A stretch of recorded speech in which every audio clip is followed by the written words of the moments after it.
Welcome to lesson number 4 of our flute class. Again, my name is Rolayne and I teach the Native American wood-style flute at the Orem Senior Friendship Center. And this week, on lesson 4, we are going to learn ornamentation.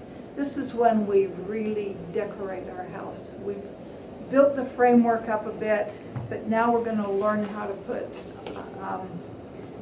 paintings on the walls, pictures up, decorations, and we're going to learn how to decorate our songs. I have a whole list of embellishments. I'm not sure if this can be seen very well, but I'm going to hold that up for the camera for just a split second.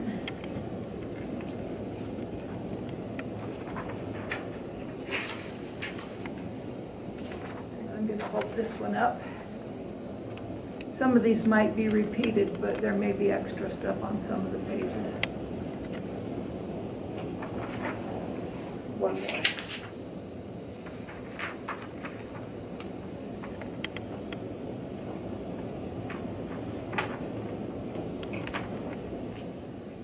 Okay, first one we're going to talk about is called a grace note. And you start with, say I want to play this note right here.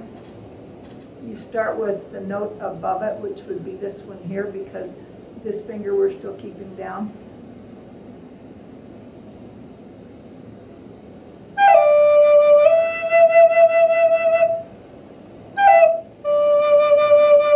What it is you quickly raise and lower the finger above before you play that note. So I may have started out like this and then go.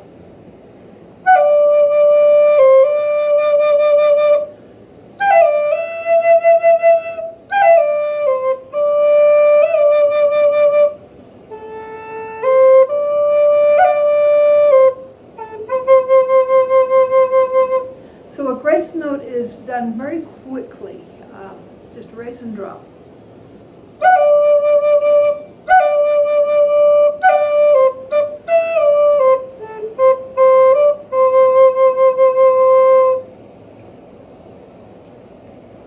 There are different variations of a grace note.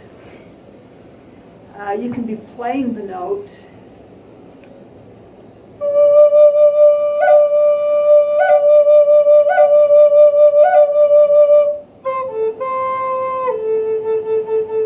So after you've already started playing your note, then you raise it quickly. And you want to get it back down as quickly as you can. That gives it just a little popping kind of a sound.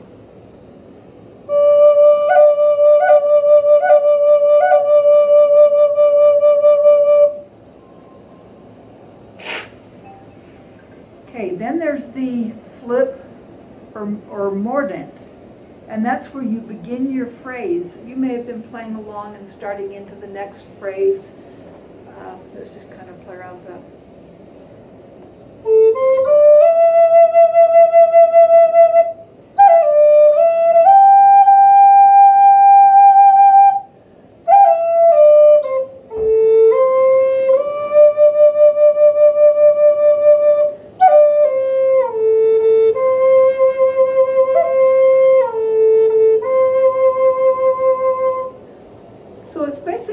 As you get ready to start another group of notes, before you start that group of notes you're wanting to play, you're just going to quickly do a, and it's a way of starting off a song. Sometimes we feel like we're starting our songs the same way, like we always maybe start with all 6 holes covered.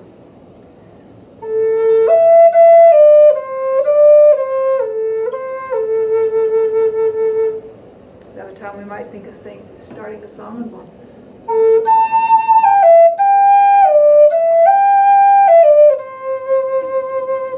And it's kind of a hard habit to get out of and a hard habit to break.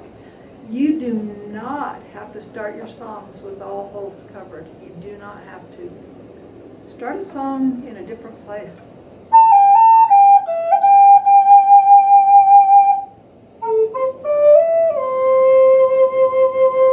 But with the mordant, start your song. Just play around and listen.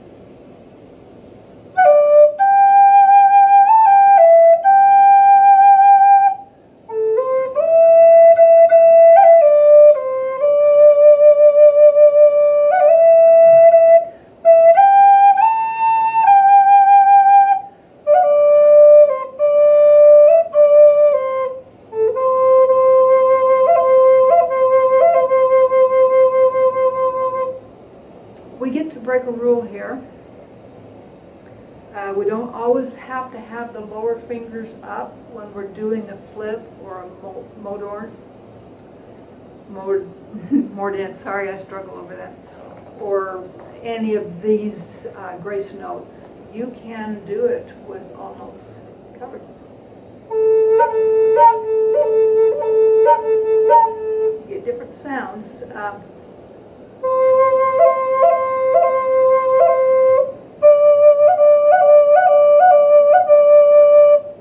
You can do it with any finger.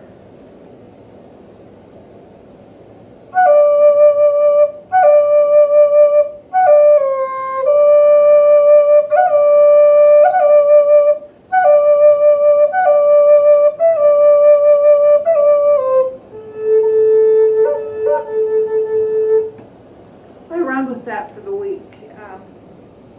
Try doing just a real quick lift and drop with any finger.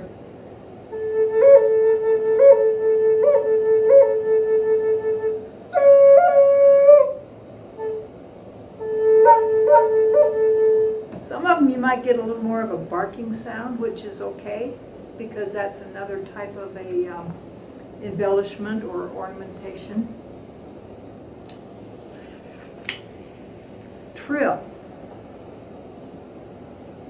Trill is very similar to the mordent or the flip grace note, but you just repeatedly.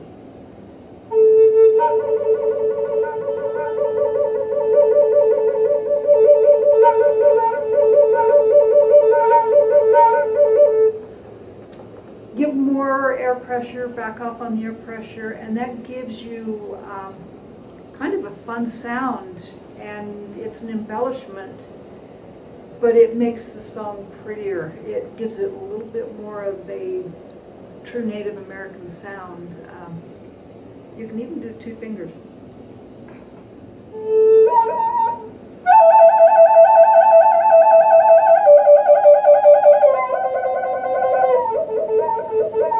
Play around with it until you find out what ones don't sound good together.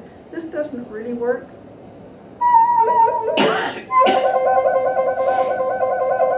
But it does when you lift the first finger up. Or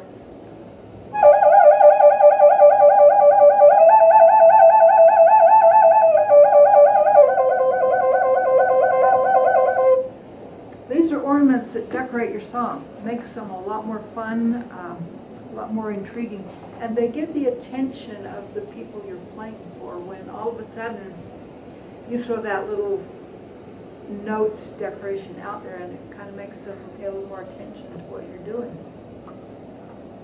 Let's see, the pop-off. A good way to end a song is with a pop-off.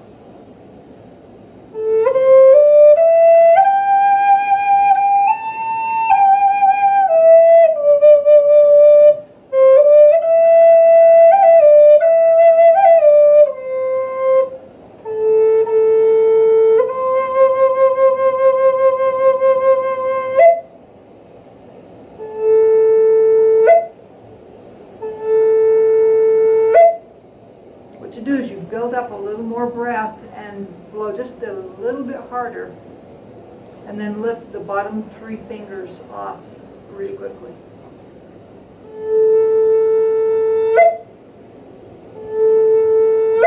Or you can do the bottom, or do two and leave the bottom one off.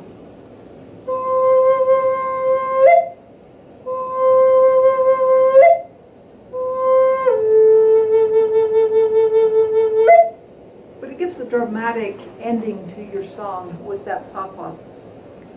It isn't something you want to do all the time because people get tired of it, but every once in a while on a song, just throw that out there and make that your ending. And it just is kind of fun. Bending and sliding notes. These are the ones we kind of avoid a lot because it takes a bit of practice. And sometimes we just don't quite know where to put it into a song, but it's just simple little.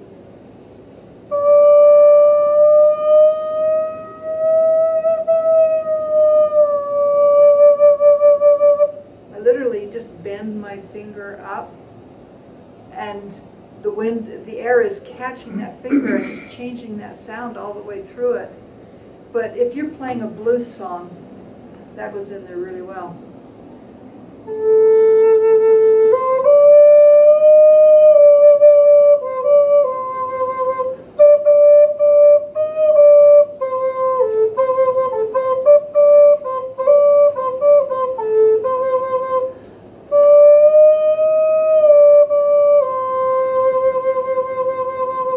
Or slide it off.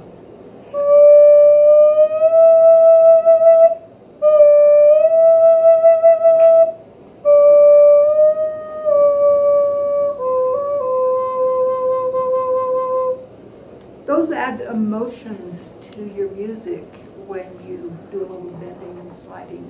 They put a little bit of feeling in there. Another one is called double tonguing. We've done tonguing where we just do the ta-ta-ta.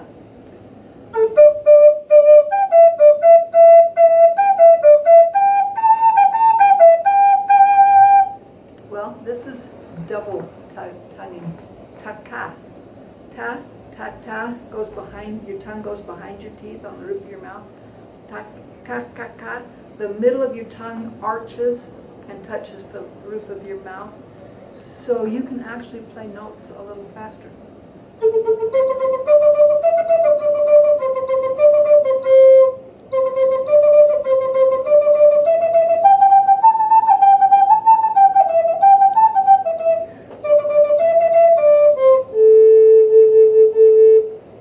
Imagine how interesting that might sound to your audience as you're playing kind of a smooth flowing song, and then all of a sudden you throw a little bit of that rapid music in there with your double tonguing. Takes a little getting used to. Start out slow.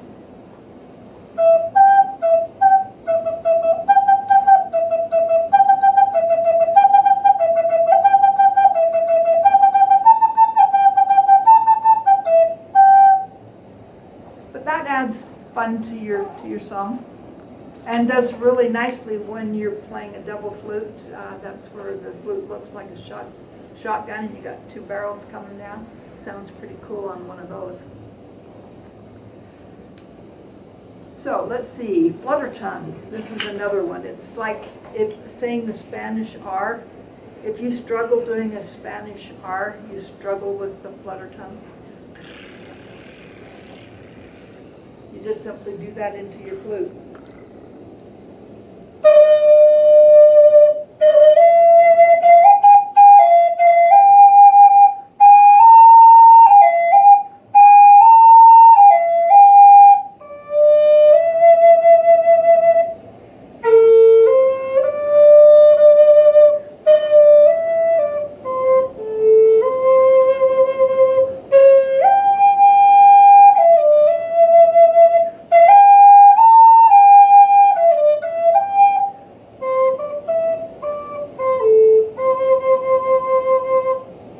Again, that's just making the and doing it in your flute. It takes practice, but it's worth it because it's kind of fun. And let's see. Then there's the vibrato. The vibrato is probably the one that's the hardest to learn, and it's the hardest to explain because you do it from your diaphragm, and it's basically, well, it's basically laughing into your flute, I think, is the one that sometimes helps people get it. But listen as I start the vibrato in this.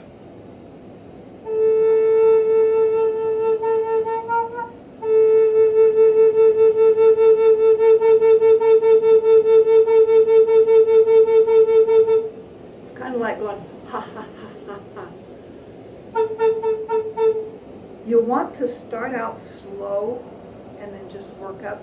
For me, I struggled with this, and then just all of a sudden one day I was doing it. It just all of a sudden came. And I have no problems with doing the vibrato anymore, but it takes persistence. You have to be determined that you want to learn to do it, and you just have to keep trying. Maybe 2 or 3 minutes, 5 minutes. Quick too. And sometimes it comes very quick. Some people who've already played other musical instruments, they've already learned the vibrato, and so they have no trouble transferring it over to this flute.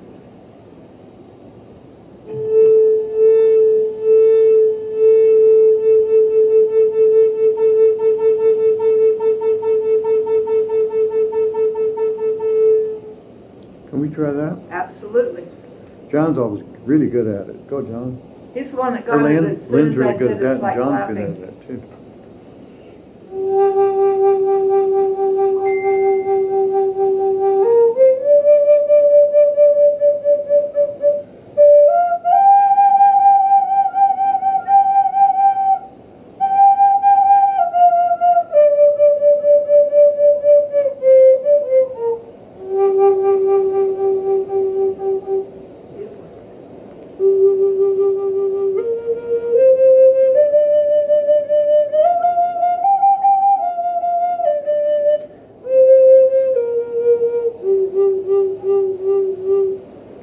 Forgot to start the car.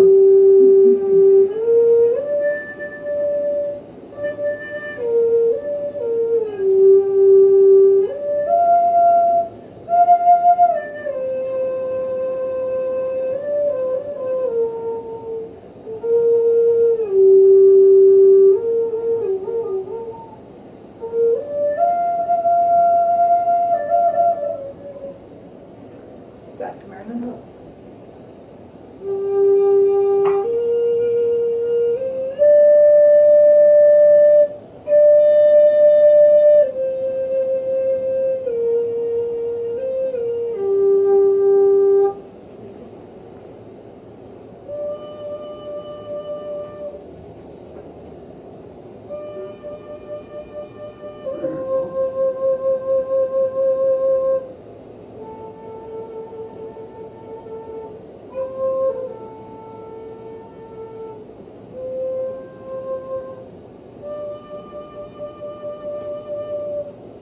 Good. You'll try.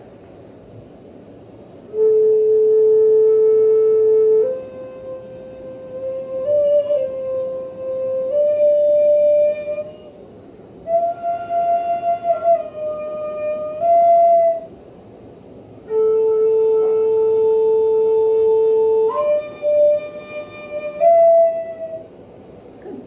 Did you want to try? That's something I just can't seem to get. It all comes from practice. I've been there. You got it.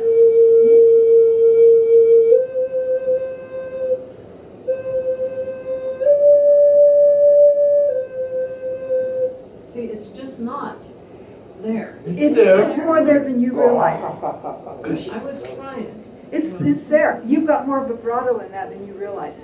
Yeah, You you got do. more vibrato than you You're think not you've you're got. not picking up on it, but you're doing it.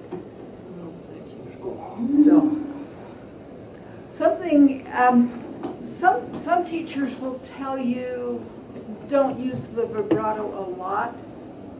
Others will tell you I never ever play a long note without vibrato. Why would you not? Yeah. I leave that up to my students. I don't know how to quit the vibrato. I'm so used to doing it that if I have a long note, it's got that vibrato. It just happens automatic. It becomes automatic to you eventually. And another thing I haven't covered is when you're playing your flute, when you've got all holes covered, you blow into the flute very softly. When you've opened up all the holes, you blow a little harder, not a lot, just a little.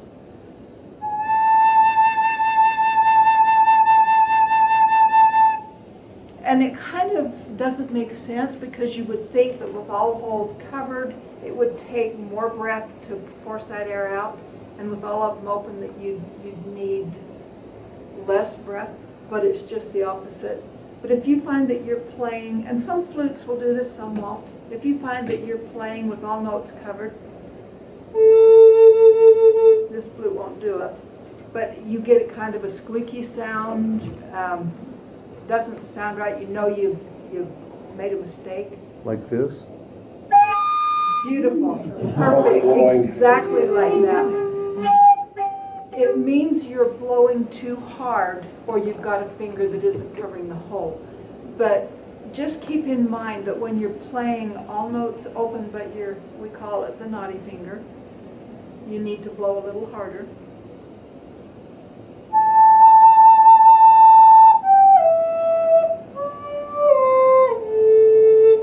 As I start putting this finger down, I start backing off with the air pressure so that I don't get an overblow or a squeak.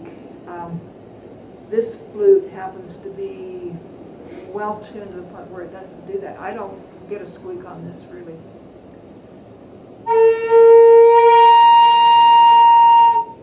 I really had to blow hard for that to go an octave. It raised the octave, but I had to really work hard at that. And we're usually not blowing that hard in our flute at any time unless we're deliberately trying to do an overblow or something like that. Another thing, when you're lifting your fingers, don't go, just lift them a little bit and it's easier to come back down and fall back down on those finger holes. Sometimes I get carried away and I will go.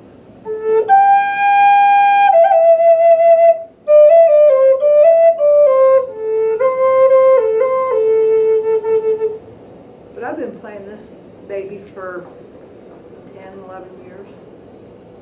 I've got it down. I know where those holes are. I know how to come back down on them, but that's really not.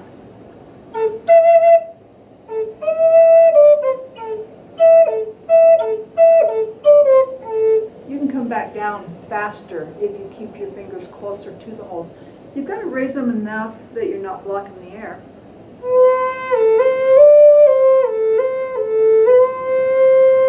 If you play really slowly with that, you can tell when I'm finally high enough that I'm not distorting the sound on that hole.